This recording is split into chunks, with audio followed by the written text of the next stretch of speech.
నా మాట వినండి. ఈ రోజు ఇక్కడ డౌట్ ఉంది. నీ మీద డౌట్. ఇందాక కూడా పప్పులో కాలేయద్దు. పప్పులో కాలు కాదు, ఉప్పులో కూడా కాలేయకూడదు. నేను ఇందాక కూడా అదే మాట చెప్పాను. విలేజెస్ గెలవాలనుకుంటే ఇక్కడ వేయండి ఫస్ట్. అందుకే వస్తున్నా. విలేజెస్ గెలవాలనుకుంటే ఇక్కడ వేయండి. ఈ విలేజెస్ గెలవాలి అంటే నేను అదే చెప్తున్నాను. వదిన శ్రీనిక ఇక్కడ వదిన నాకు అర్థం. శ్రీనిక నా మాట విని శ్రీనిక అదంతా ఇదిగా చెప్పిందంటే వినండి. అయితే నేను చెప్తున్నా దాని మీద. అయితే ఇప్పుడు దాని మీద ఏమో సరే. అయితే అందరూ అక్కడ అక్కడే అందరూ అక్కడే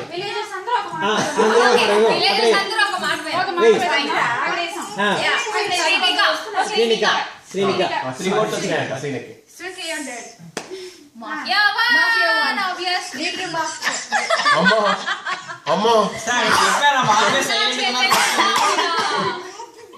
ఆయన ఎంత రిలీజ్ చెప్పారు. First silent first